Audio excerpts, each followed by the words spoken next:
Hello everyone and welcome back to another episode of Monsterverse Monster here on the D&D CR Exposed YouTube channel. I'm Andrew, your host, commentator, and monster controller for tonight's bout of Sahuagin versus Kuo-toa, or Kuo-toa versus Sahuagin if you're, that in need of it being correct with the title. Klappa, hey, how's it going, buddy? And obviously we have the hair doctor here as well, which is awesome. Yes, let's go, indeed. So, what do we got going on here? Well, we are pitting monsters versus monsters, and this was a forum submission. There we go. That's the word I'm looking for, not subscriber. Now, name will be taken. Hey, how's it going, bud? And Evil Lord Gravy, or ELG as I like to call him. Hey, how's it going? Rooting for the Mondo, indeed. We do have that third option here. If you're live in the chat, you can vote for who you think will take the win, the trophy. We have the Godmakers or the Kuo-toa, the Frenzy Boys or the Sahuagin or the Sahuagin, as I like to say in my private games, or the Kraken. Who knows where the Kraken may or may not show up. I've decided on a way to finally deal with that that third poll that might come in where there's just like this big monster that comes in and sweeps the area. So, we'll be seeing that tonight. If you can spot that, let me know. But, yes, Klappa, it's great to have you here. I know it's really early for you in the wee hours of the morning there, so thank you so much. And Hair Doctor as well. Both of you are troopers to hang out this late at night for yourselves. Okay, so... yeah, the ship looks sus for sure. Yes, this is a map by Ches and Peku. Link in description for them if you'd like to check out their maps and their Patreon. I'll talk about all this stuff at the end of the show here. In the meantime, let's talk about the story and what's going on here. Well, as we already know, in a previous episode, which I will link at the end of this live stream, the Sahuagin have been trying to get into the depths of the ocean looking for something, and we have another batch of Sahuagin this time. As we know before, not to spoil it, but, the process for our last Sahuagin mission didn't go as planned. So this time they've scouted out another area in the depths of the oceans and the watery areas below, and may have found another way into the trenches to find whatever they're looking for. I hope the tentacle, not tentacruel. Good point there, name will be taken. So we have our Sahuagin over here, and as per the request of this submission, we are using Ghost of Saltmarsh Sahuagins. So we have Haglor, a Sahuagin Blade Master. We have Kragrog, or Kragrog, who is a Sahuagin champion, Mondus, a Sahuagin Coral Smasher, and one spellcaster by the name of Sigrus, a Sahuagin High Priest.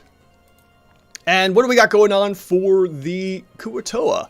Well, over here on the north side of this trench here in the depths of the ocean, we have three Kuo-toa monitors by the names of Gebdok, Skirgo, and Krasto, and then we have ourselves a Kuo-toa Archpriest by the name of Juklin. So these are our combatants tonight for a total CR draft of 15, I believe. Not nearly as grandiose as our last Monster vs. Monster, which was Angels vs. Demons, but, this should be fun nonetheless. So let's see here what we got. ELG, when Mondos has you, he'll follow you up the ends of the world. Very true.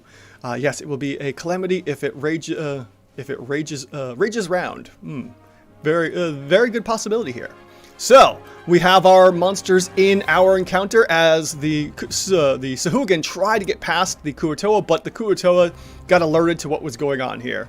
Seriously getting Hom Sanctuary vibes from Sahuagins. Hopefully, Juklin ends up chucklin'. Hopefully. We'll see what happens here.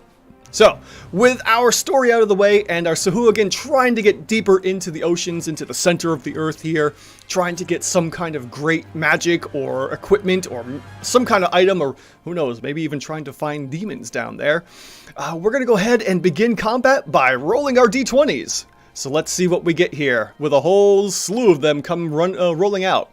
And it looks like we have a Sahuagin going first, followed by a few Kuo-toa, then a few Sahuagin, and Gebdok going last with a 1.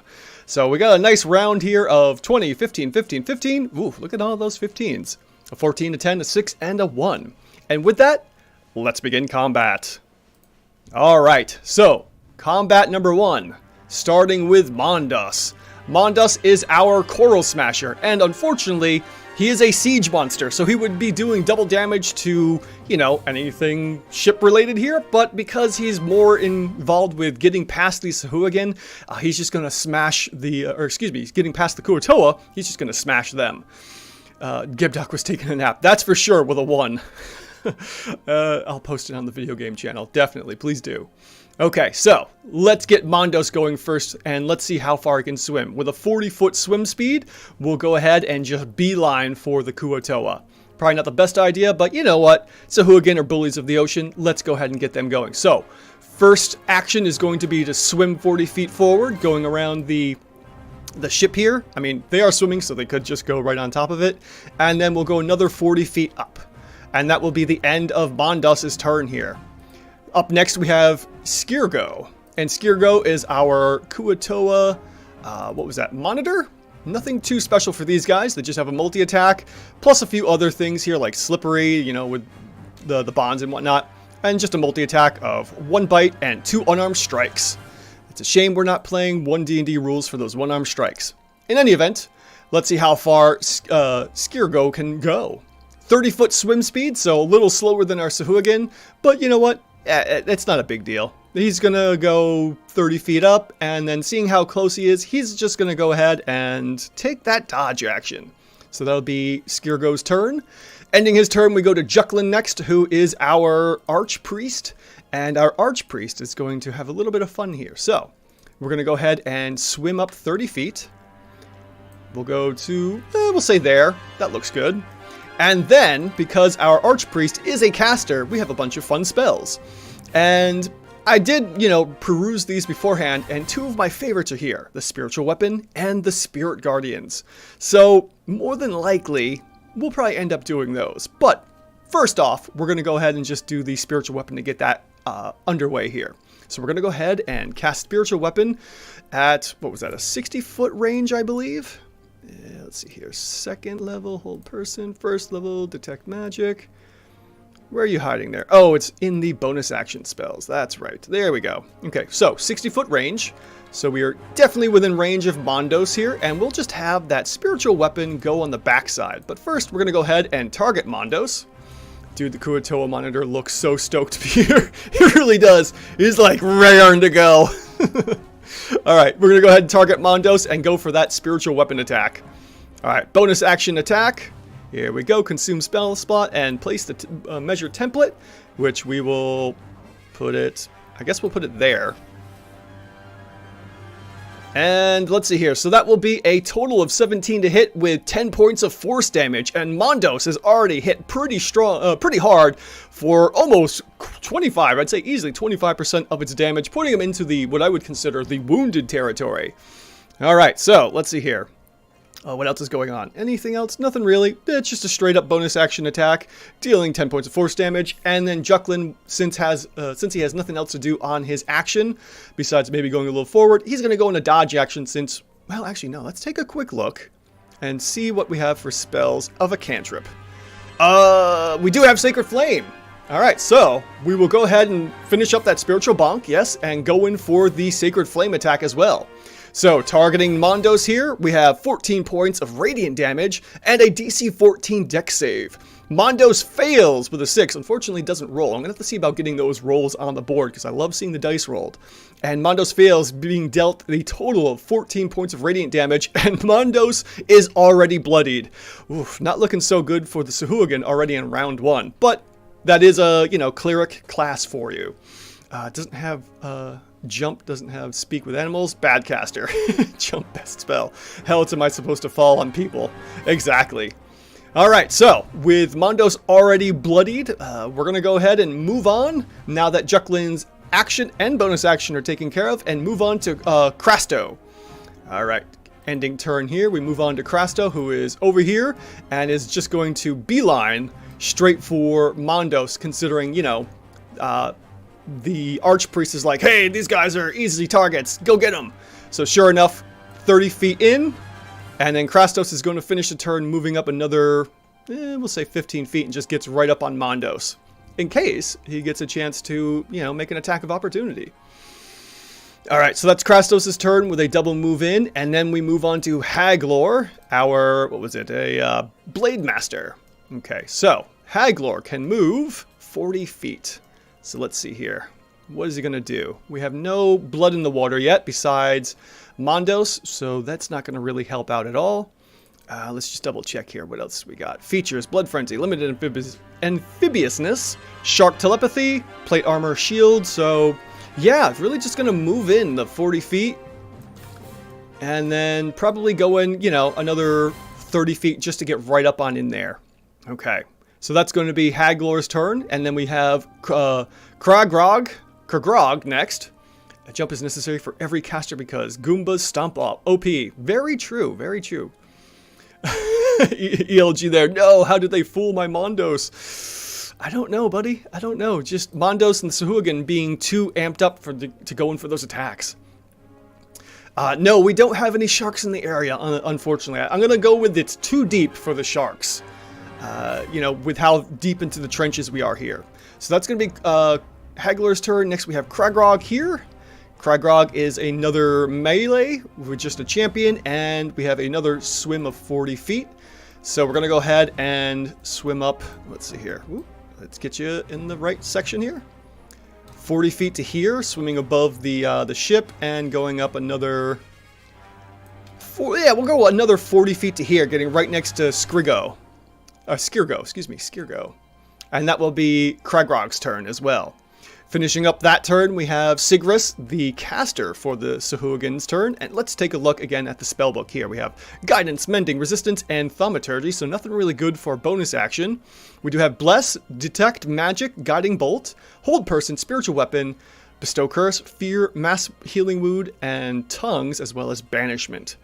Okay, so we have a couple options here. It's a shame there's no real good cantrip here for attacks. And first off, let's go ahead and just move up our 40 feet as we see here. 40 feet for our Sahuagin. So we'll go ahead and do that. And then, let's see here. So the question is, I was thinking maybe Bless would be good, but we might have to change these around here in a minute. Bless, let's see here. 30-foot range, 3 targets. Probably not close enough. Yeah, I can't do the Bless right now. So we're going to have to do either Spiritual Weapon or Guiding Bolt. Yes, there is 3D movement for the water. For the glory of our Savior, my foot. Alright, so I think we're just going to go with a Guiding Bolt here. And with a Guiding Bolt, we have 120-foot range. I'd say, you know, considering how far out the caster is, he's not really concentrating on anything. But we do have line of sight issues. I'm just going to shift him up over here 5 feet because he would have ended there. And we're going to go ahead and do a quick Guiding Bolt on Juklin over here. All right, so let's get that targeting back. And we're going to go with a Guiding Bolt. Need to cast or blast, yes. Did someone who gets paralyzed just sink? Yeah, I would say sure. In theory, yes, a paralyzed person would just sink. In my opinion. All right, casting the Guiding Bolt here, and watch it go. And there goes, bam. All right, so total of 13 to hit. 13 does hit Juklin for a total of 14 points of radiant damage. Juklin is now marked and ready, gets advantage on the next attack against him. 14 points of damage to Juklin, brings him down a little bit, and does maybe 15% of the hit points. Just wait till Gebdoc gets there. Then they'll be in for it. That's for sure. And we have our first hit on the Kuo-toa, and now the Blood Frenzy is going to kick in for the Sahuagin against the Archpriest. So not good news for that Kuo-toa. But Sigris' turn is over now that they've moved and used their action to cast the Spiritual Bolt. And we are moving on to the last combatant, Gebdoc, for round 1. All right, let's hop on over here to Gebdoc. And what can Gebdoc do? Can only swim 30 feet. We know it can only has a multi-attack going on here. So, can he get to anyone? Oh, no he can't. He's just out of range. That's really unfortunate. So you know what? Gebdoc's going to swim over to here and then start going in the back lines for that caster back there. Maybe get in there and know to like take care of Sigris here. Hold person is almost a removal spell. If you can just have the people sink down so far, they have to swim back up again. True, that is a partial banishment spell in this case, for sure. On top of it just being out of combat too, which is super helpful, and the advantages of someone being basically paralyzed. All right, so that's the end of Gebdok's turn, taking a wide swim around the other combatants here, and we go back to the top of round 1 with Mondos. All right, so end of the round, and round 2. Mondos, our pretty hurt Sahuagin here. Now, we are bloodied, but we are not outnumbered. So, considering it's 1 against, we're at even terms here, I'm going to suggest Mondos is going to hold out and continue the attack. And because we have flanking here, Mondos is going to get advantages on Krasto. All right, so let's go ahead and switch our targeting to Krasto. And then we will go ahead and Gebdok the assassin, Very true. Let's just double check here. We have a multi-attack of 2 attacks with its Warhammer, or 1 bite and 1 claw attack. More than likely, we're going to go with 2 Warhammer attacks. It's probably going to be the most beneficial here. Let's see here. We have 1d8 plus 3, or 1d4. Yeah, we're going to go with the Warhammer. And considering, I can't remember, is that versatile? Let's just double check that real quick. I don't remember if the Warhammer is versatile or not. No, it's not. Okay, so it's just a straight attack here. All right, but at advantage, we're going to go ahead and hit the Warhammer because of flanking. So we have ourselves a base 18, total of 23 to hit with 5 points of bludgeoning damage against Krasto, who takes a little bit of damage, but now we have the frenzied ability going on here, and blood is in the water again. So we have advantage again on the attack. And that's going to be a base 16 for a total of 21, hitting Krastos once again with the Warhammer, dealing 10 points of bludgeoning damage. Mando, cool. All right, so that is going to be the end of Mondos' turn, and we move on to Skirgo. Skirgo already has someone right here, and you know what? Just going to go ahead and shift over. We're going to have ourselves a stupid little, daisy chain of flankings going on here, and goes into attack Kragog.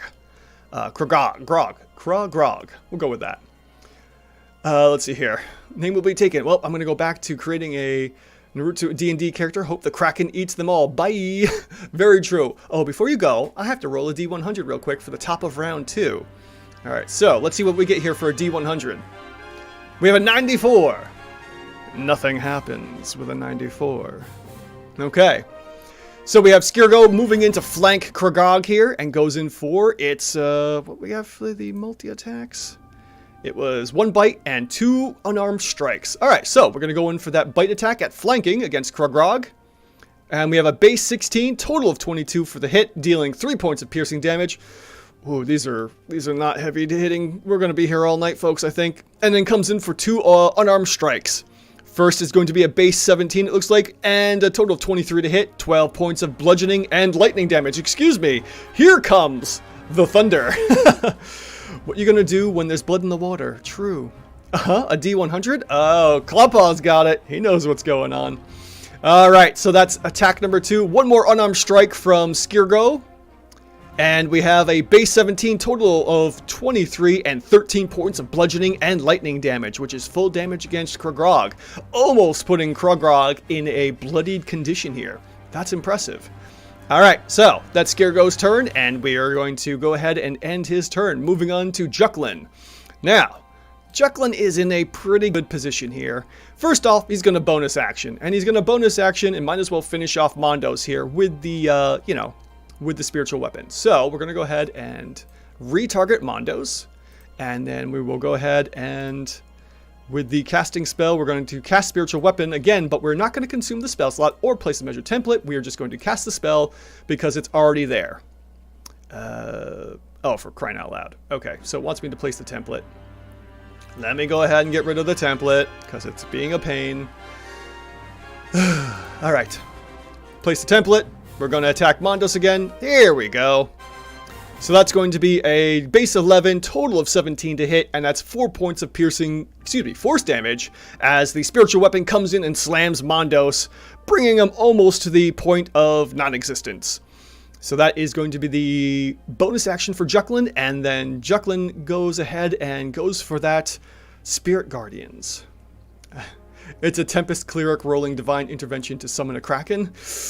Do we have Divine Intervention? That would be pretty fascinating. Let's see here. Mass Cure Wounds. Controlled. We got Divination. No, I don't think we have Divine Intervention, sadly. None of that, unfortunately. But we do have... where's it hiding? Spirit Guardians! We got Spirit Guardians. With a target radius of 15 feet, Jucklin's going to move in and target all these little pains in the butts here of these Sahuagin. Alright, so, Spirit Guardians. Consume the spell slot, place the measured template, and that will get, yeah, that will get all of them. Okay. Oh yeah, look at that. Look at that spell. Oh man, so nice.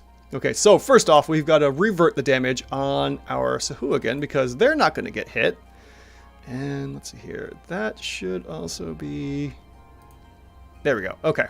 So, we have... What do we got going on here? We have our Spirit Guardians with 21 points of damage and a DC 14 Wisdom save. Krastos and Jucklin don't need to make the saves. Technically, they're friendly, so there's nothing going on there. But then we do have Haglor fails with a 1, Kragros succeeds with a 17, and Mondos fails with a 12. So Kragrog, our big boy over here, is the only one that passes. And they all take 21 or half of that, which would be 10 points of damage. And we can see from the results here, Mondos is our first one defeated, unfortunately. Sahuagin Priest can heal. Can Mondo be saved? Yeah, let's see here. Can he be healed? Does Sigris have healing? We got Bless, we got that. Hold Person, Spiritual Weapon. We have Mass Healing Word, so we could do that, but that would be a little wasted at the moment. Well, not necessarily now. It could be helpful. But yes, we could have ourselves a Sahuagin healed if Sigris gets up there to do a Mass Healing Word. Okay, it's time to cast spells and eat rations, and I'm all out of rations. Yeah, when you're down in the water, the rations are pretty much shot as it is. Because, you know, they're all just completely waterlogged and soaked. Alright, so let's go ahead and get rid of that template, because we do have the nice spell casting effects going on there for the Spirit Guardians, which I like. And, let's see here. So, what's next? Okay, so that is the end of the turn. Jucklin moves in, deals a bunch of damage, and is going to stay within 15 feet to continue harassing the Sahuagin. Alright, Jucklin's turn's over. Let's get rid of the targeting. And we will move on to Krasto. Alright, Krasto is up. Krasto is over here, no longer flanked, but still bloodied, and is going to turn around and attack Kragrog, who is flanked. So we're going to go ahead and go in for our multi-attack of 1 bite and 2 unarmed strikes.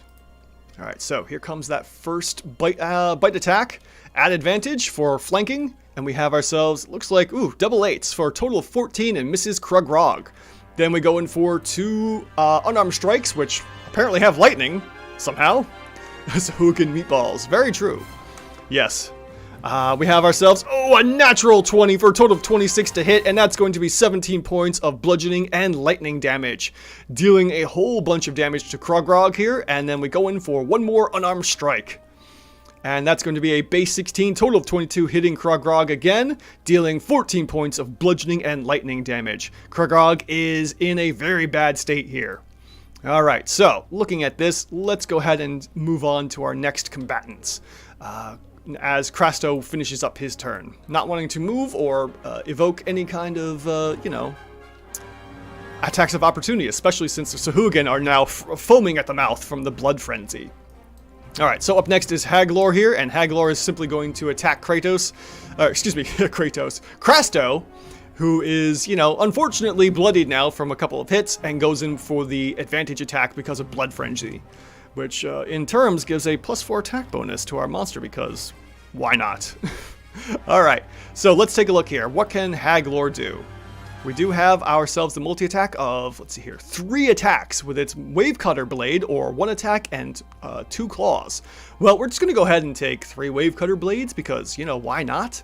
And at advantage, first attack on Krasto with a base 19 or a 1. Whew, lucky. And totaling 12 points of slashing damage to Krasto. Attack number 3, as we go in with the advantage from Blood Frenzy. Base 4 is going to miss with a total of 10. And then final attack with the Wave Cutter Blade is going to be a base 17, total of 23, dealing a heavy 12 points of slashing damage. Yes, Clawpaw, the first nat 20 of the evening. Good one to see here. God of War Krasto. Very true. Oh, man. Okay, so, actually, he should have gone after Juklin, considering the Spirit Guardians. But, you know, Blood Frenzy, they're not really paying attention to what's going on. We'll see what happens as Kragrog is up next. Okay, so we are finishing up Haglor's turn, and we go to Kragrog. Kragrog is, let's see here, what is Kragrog gonna do? Kragrog may as well just go after Krasto because, you know, Blood Frenzy. They're not really seeing things clearly, even though he's bloody and about to die, and now they are technically outnumbered. We're still in round 2. So, you know, let's see what happens here with Kragrog. We have a multi-attack of, let's see, well, we got 3 attacks with its spear or 1 bite and 2 with its claws. So we have our spear. And if I hold shift, I should be able to get the bigger piercing damage. So let's see what happens here. Okay, so that was a 10. Should have been at advantage, but didn't. And we rolled a d8. So it gave me that, but it didn't give me the advantage attack. So I'm just going to roll a d20 real quick to see what happens with the 19. Okay, so still hits, deals a little bit of damage, and we're going to go in for one more attack here. Okay, so we're going to go ahead. Let's see if I do this instead. Nope, still doing that. We're going to roll a d3 here. Or another d20 to see about that Blood Frenzy attack. Base 11 with the 5 would easily be, let's see here. Yeah, that will hit. The second attack does hit, so we'll go ahead and roll that 1d8 in damage. And that will be another 8 points of damage to Krasto. Oop, let's get that minus going. And Krasto is bloodied for sure. Yeah, the Sahuagin priest does have some decisions to make, especially with that, you know, with the guiding bolt attack on Juklin still available. We'll see what happens here in a moment. And then one more spear attack. We will go ahead and attack Krasto. All right, so that's a 2. We're going to roll that d20 again for that. That's going to be a 10 plus the so that's going to be another hit for sure. We'll roll that d8 plus 3 for a total of 6 plus 3 for a total of 9 points of damage. And, ooh, Krasto is bloodied as well. But because they have the numbers, they're not really going anywhere at the moment. For the waters and the godmakers, you know, that kind of thing. All right, so that ends Kragrog's turn. Being in a frenzy, they're kind of lost themselves to the blood. And they're going to probably just hold out here. I mean, we're at round 2. We haven't really got anywhere with round 3 yet.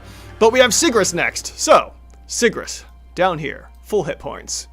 We got 1 dead Sahuagin, 1 Sahuagin basically in critical state, about to die. What are they going to do? Yeah, get up, losers. Let's see here. They're lawful evil. So they know they need people to help out. So, let's see here. What could we do? We could certainly do the mass healing word. That is a d4 plus your spellcasting modifier to a whole bunch in range. That's not a lot of healing, but it does get Mondos back up. So, they could cast Fear, bestow Curse. Ugh, that is tricky. Bless is not going to help this situation. I think we're going to go with the mass healing word. It's going to come up with the mass healing word to try and get Mondos back up. So we're going to go ahead and move up 30 feet to here. And then we will go ahead and do the mass healing word, which could be a little bit helpful, but let's see what happens. All right, so casting the spell mass healing word. Let's see here. Actually, before I cast that, let's just double check this because I want to see if it's actually working correctly. And what is the range on this? 60 foot, 6 creatures. Okay. We're going to look at the details real quick. 6 creatures targeted. Okay, cool. So I have to target the creatures. Excellent. All right, so we're going to target you. And not you. You. And you. Okay, so let's see if this works. Cast a spell, mass healing word, consume the spell slot. And that's a 3 plus 3, so we get a total of 6 hit points, and it looks like it did the job. So, we have ourselves plus 6 hit points, bringing Mondos back. Kragrog is back up to 8, and our Haglor here is doing pretty good with, 82 points of hit points. Almost, not necessarily full heal, but it brings everyone back up. And Sigris moved up 30 feet and is going to go ahead and back up 10 feet to get back. All right, so that's a bonus action. Can't really do anything. No, it could actually. Let's see here. Before he moves, let's go back to here. And what do we have? Toothed staff? Melee weapon. It's not going to help. You know what? Yeah, he's going to move up. He still has his regular action, and he might as well go and attack. Imagine if all Kuo-toa failed fear saves, swarm away, and the Kraken showed up behind the Sahuagin. That would be pretty funny, actually. Okay, let's take a look here. We have a multi-attack of 2 staffs, or 1 with the attack and 1 bite. Alright, so since we're here and we have just enough room to get up to Krasto, he's going to go ahead and he or she, they're going to go ahead and attack with the staff. Since the bonus action was to cast Mass Healing Word, and now they're, going to go ahead and see about this. Alright, so Toothed Staff, attack number 1. Oh, should also be at advantage, so let's just see if we get a natural 20 here. No, almost. And then attack number 2 goes nowhere because Krasto is defeated. Our Kuo-toa is the first one down. Although the Kuo-toa are still in a very good spot here. So that's Sigris' turn, taking a real big gamble here of healing up the cohorts and trying to even the odds just a little bit. Okay, so we're ending the turn there, and we have Gebdok, who is going to come in and try and do something, apparently? Let's see here. 15. We'll say... yeah, we'll do something like this. Swims underneath and then comes around to go after Krogrog here. And not wanting to move. Okay. So we're going to do that to 20 feet there. And then another... Come on. There we go. 10 feet over to here. Perfect. Totally avoids having to be opportunity attacked. And we'll attack Krogrog, trying to finish him off. Alright, so we're going to go ahead and not do that. We will target Krogrog here and go in for the 3 attacks. 1 bite attack and then 2 unarmed strikes. These are regular because of non-flanking. And we have ourselves a total of 18 to hit, 3 points of piercing damage, and then goes in for the unarmed strike. This should definitely finish him off if they hit. Base 14, total of a 20, that's a dirty 20 right there. Total of 12 points of bludgeoning and lightning damage, and Krogrog is down now. We are evenly matched at 3 and 3 here. We will see what happens next as we go to the top of round 3. And as we end the round here, we're going to roll ourselves another d20 here in a second. Alright, so Gebdok is done for movement, can't do anything else. And a D100 is rolled. Let's see what we get. 27. Nothing happens. Okay, top of the round, Mondos is back up. What can Mondos do? Mondos is going to... Yeah, Mondos is just going to go in and try and stop the Spirit Guardians from hitting, and affecting here, and we'll target Juklin at advantage because of 1 Spirit Guardian, or the Guiding Bolt, and Blood Frenzy, that whole thing here. So let's see here. What do we have again? It was 2 Warhammer attacks. Okay, switching our target to Juklin, we go in for the attack at advantage. And it's right behind me. Mondos is not having a good time. Not at all, no. But, that whole Blood Frenzy stuff. So, we have a total of 18 to hit. We have 4 points of bludgeoning damage, which results in a concentration check of a DC 10. And let's see here. What happens? Juklin fails and loses the Spirit Guardians with an 8. That is terrible for our Kuo-toa here as we move into the top of round 3. Something, Juckle and hide. Very true. Okay, we still have our spiritual weapon for Juklin, but we have another attack here as Mondos ends the spiritual guardians surrounding Juklin. Alright, underwater blender sounds. Very true. That's what I'm thinking as you said it. Alright, second Warhammer at advantage. We have ourselves a base 3, total of 8, and unfortunately that's going to miss Juklin as he just gurgles and moves out of the way a whole bunch. Ending the turn, we move on to Skirgo, and Skirgo is up over here. Where can Skirgo go? He's going to come to the aid of his Archpriest, and will shift over. That should be enough. That was what? 5, 10, 15, 20, 25, 30. Perfect. And goes in to finish off Mondos to try and protect the Archpriest. Because maybe these are sacred grounds to the Kuo-toa. Who knows? Alright, switching our attack to Mondos. He goes in for the typical bite and 2 fisty attacks. Womp womp. MVP. Alright, bite attack at advantage. We have for ourselves, a second natural 20 for a total of 26 and 7 points of piercing damage. Not a whole lot, but hey, it took out Mondos, and Mondos is finished as Skirgo looks at the other Sahuagin and just cracks his knuckles, getting ready to, electrically punch them. So, we are almost, we still have some time here. We haven't finished round 3 yet, so our Sahuagin are going to attempt to try and balance the odds here. Alright, Skirgo's turn is done. He's moved 30 feet, made his attack, and unfortunately can't move any further. No bonus actions, and it's Jucklin's turn to go. So Jucklin is going to go ahead and move his spiritual weapon. We're going to go ahead and just delete that one and attack. I guess we'll attack Haglor. He's right there, and he's hurt. So we might as well just go in for that attack. And let's see here. So Jucklin, with the bonus action, we're not going to consume the spell slot, but we are going to do this.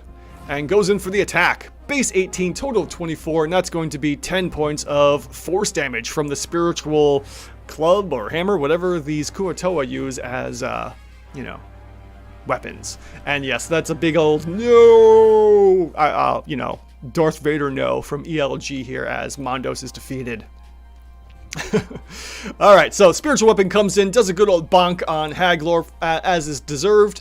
And let's see here. What can Jucklin do? What we got here? We could do a Sacred Flame just for the heck of it. Sanctuary may be okay. We have Shield of Faith if we want to increase some AC. We could do a Hold Person, which could be helpful. Spiritual Guardians, not necessarily the best thing anymore, considering, we only have 2 combatants left, so maybe not. We'll see how it goes. And feeling confident, I guess he's going to go ahead and just do a Sacred Flame on Haglor, since, Haglor is targeted, and just make things easier. Okay, so we got that. We're going to go back to our spells here. We're going to go to the cantrip and Sacred Flame him. Alright, so we have a total of 13 points of radiant damage, and the DC is a 14 dexterity save. Unfortunately, Haglor does not make the check with a 13 and takes more radiant damage under the sea somehow. They could, if I wanted to, yes, I could totally upcast, but haven't really bothered to in most cases. Could have done like a guiding bolt at levels 3 or 4 if need be, but I'm generally trying to save those spells for anything bigger just in case. And Jucklin is going to move back a few feet to try and protect himself as the other Kuo-toa move in to protect. All right, so let's see here.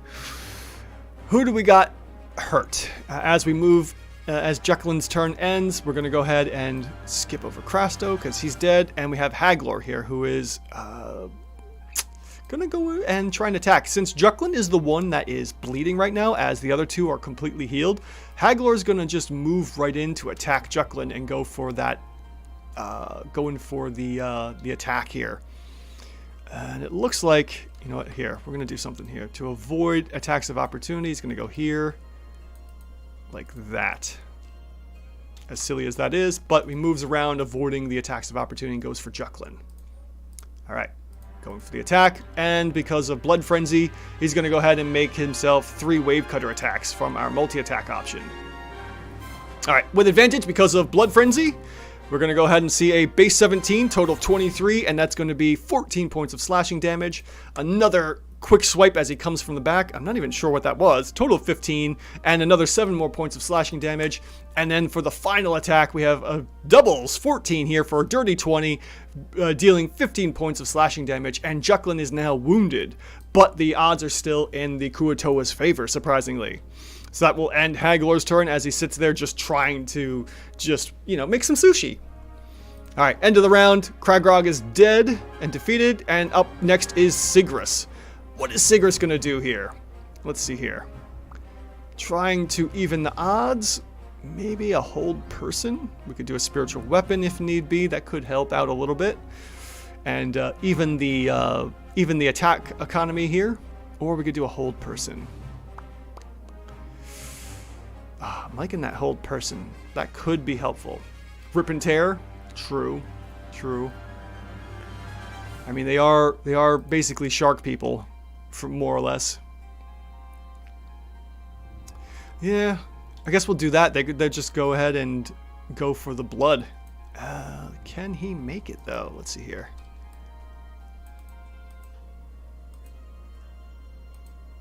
Yeah, he could get up there. Until it's done. I guess it's time there to shine. Weird how some people see Kuo-toa as water goblins, just like they see kobolds as dragon goblins. True. That is a good point, Herr Doctor. Never thought of it that way. Alright, Sigris swims past all the Kuo-toa and is just going to go in for the rip and tear. Goes in for an attack on Juklin with 2 staff attacks. With the Blood Frenzy, we're going to go ahead and make those at advantage. I am attacking the right person. Good. Total of base 19, 24 total, 13 points of damage, and going for 1 more staff attack. At advantage because of that Blood Frenzy, we have double 19s, total of 24 for 12 more points of piercing damage, apparently, from this toothsome staff. And then with a bonus action, we'll go ahead and not do that. We're going to revert the damage there because that wasn't supposed to happen. We're going to cast a spiritual weapon. And we could do it at... do we want to waste it on a spell level? That's kind of pointless. We'll leave it at 2nd level and go ahead and make the attack against Juklin here. So we have ourselves a 19 as the you know... Where we at? The High Priest here goes and casts his own spiritual weapon of, we'll say it's like shark teeth or something, comes in and goes in for a bite. Total 25, 4 points of force damage against Juklin. Not really doing much, but hey, that's still more damage. Totally talking about Haggler there. I think I still have some sushi left in the refrigerator. Should I get it? Well, this is almost done. We are coming up on round 4 here, so we may be finishing this off pretty quick. We'll see what happens in a moment here as Sigris's turn ends, and we move on to Gebdok, who is still available to attack. All right, so Sigris's turn is done. Up next, Gebdok, as we finish up round 3 here. Gebdok moves in for the flanking attack and goes in for Jaglor. Or excuse me, Haglor. Why did I say Jag? That's so weird. Alright, anyways, let's switch our targeting to Haglor. And we go in for the bite and 2 fist punch. You know, charged punches. You know, little shock. Alright, first attack at advantage. With the bite, we have ourselves a base 17, total of 23, and that's going to be 3 points of piercing damage, followed up by 2 fist attacks. At advantage because of flanking, we have ourselves a base 15, total of 21 to hit, and that's going to be 7 points of bludgeoning and lightning damage. Oof, that was a low hit with only a 4 and a 1 on that damage rolls. And then our final attack here from Gebdok is going to be a base 15, total of 21, 11 more points of damage, and Haglor is bloodied finally. Okay, so let's see here. He just beats him up with Spiritual Shark, the whole shark. Yeah, basically, it's just a whole Spiritual Shark comes and just beats on him. Oh, I love the visual on that air, Doctor. That's fantastic. Haglor has haggled his last. So far, so good. Maybe. We'll see what happens. And some laughs here from Clawpaw. Evil ELG, why do the Kuo-toa have Raiden-style electronic fists?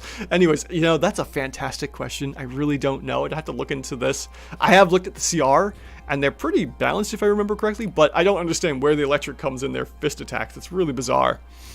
Anyway, that's going to be the end of round 3 as we go into the top of round 4, and we will end combat for Gebdok. And we're rolling ourselves a D100. Let's see what happens. And with the roll out, we have ourselves a 49. Unfortunately, nothing happens. Okay, moving on. Mondos has been defeated. We have Skirgo next, our other Kuo-toa monitor. And he's going to come in and go for the attack. Unfortunately, can't really get flanking, so it's going to be a base attack, but it's going to be a bite nonetheless.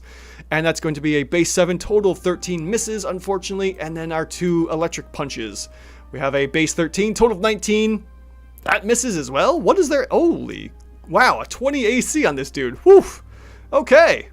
And then one more punch attack. Man, they really need the advantage. Oh, third natural 20 of the night for a total of 26. Doesn't really matter. And 12 points of bludgeoning and lightning damage against Haglor here. Ah, so surprising. Kraken's on sick leave. They don't. They just use tasers really aggressively. Love it. Name will be taken. That sounds about right, honestly. They're just, tasers. Oh man, cattle prods or something. Yeah, I could see that for being monitors too. That's pretty funny. All right, so Skirgo's turn is done, and we move on to Juklin next. I'll just do the end combat there. Juklin's not doing so hot, and let's see here. So, what's Juklin going to do? First off, we're going to get rid of that template, and we'll get rid of that template to get those out of the way. And let's see here. Let's see. Juklin, what do you got for spells, buddy? We don't have... Oh, we do have the mass healing word, which we could do. And first, let's see here. He was over here, so it'd be 5, 10, 15. Yeah, all right. So our spiritual weapon can make it over, which is good. Or if it was down here, it'd be 5, 10, 15, 20. Yeah, all right. So the spiritual weapon can make the distance, which is great. So we'll go ahead and do that bonus action on Haglor, since Haglor is the one being attacked. And... we'll go ahead and do that right now. That's going to be a total of 5, unfortunately, and misses Haglor.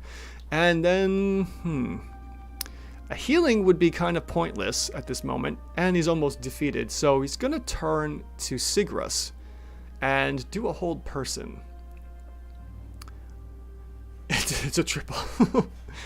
The orcish power of belief in 40k, Kuo-toa basically have that. As long as enough of them believe in something, it becomes real. Exactly. The god creators. Let's see here. Haglor is now just the Senator Armstrong meme, right down to the electro fist he's being punched with. I don't know if it matters, but I think Haglor has no reaction right now. Yeah. Not that he could really do anything. I don't believe he has any reactions anyways. Just all actions, unfortunately.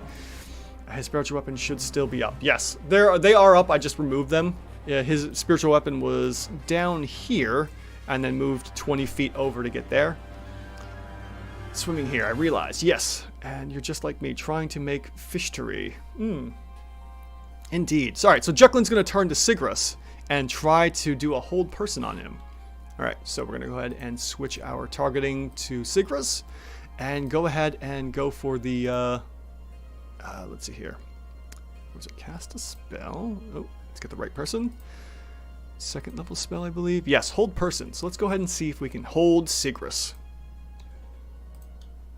Okay, so we have ourselves a DC 14 wisdom save, and unfortunately, Juklin tries to hold Sigrus in place, but fails, as Sigrus is able to ward off the effects with an 18 wisdom saving throw.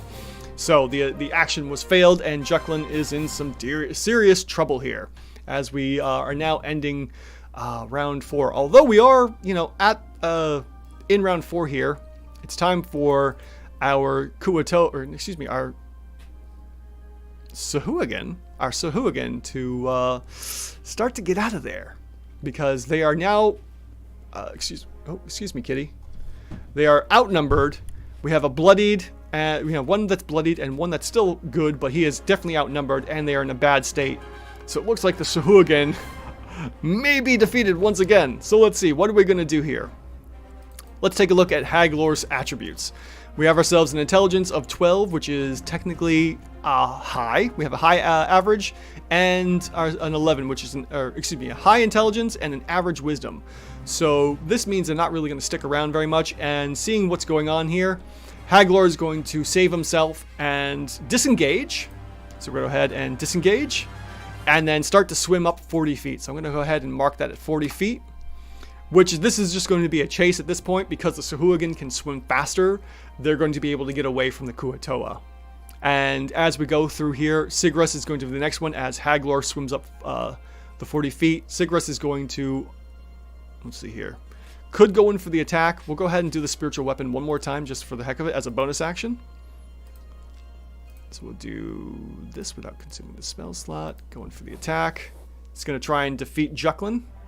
And that's going to be a total of 24 to hit, 4 points of force damage, and not enough to defeat Juklin. So Sigris is also going to disengage as an action and start to swim up as well.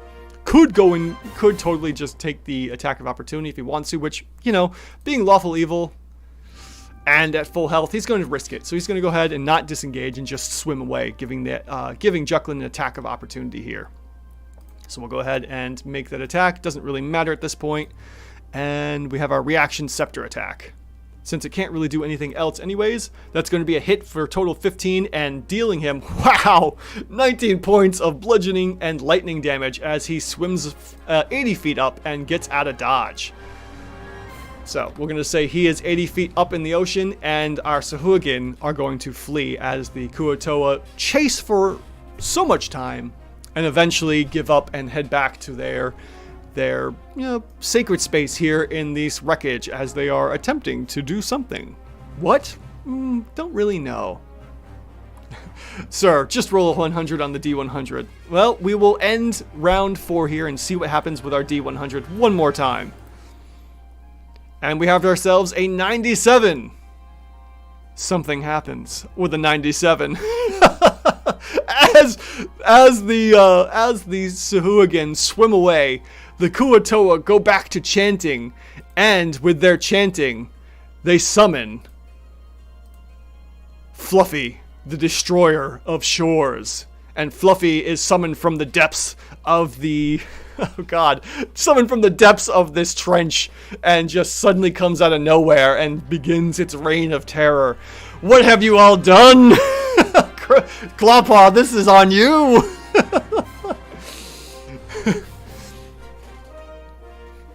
Considering that our Kraken is more interested in destroying things rather than the people that it has, the Kraken is going to probably destroy the Sahuagin as they are flying away, and Fluffy, our destroyer of shores, is doing work. So this was a surprise at the end of round 4. Oh, our Kraken finally showed up. That is so funny.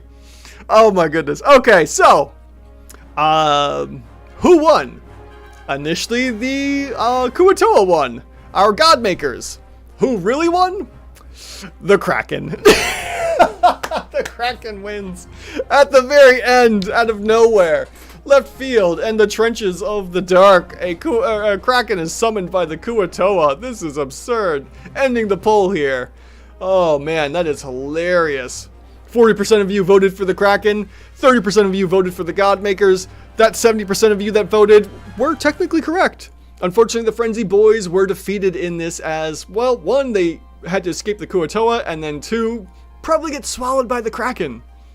The grand finale for a grand stage. That is true. Kraken won the vote. Oh, goodness. That is hilarious.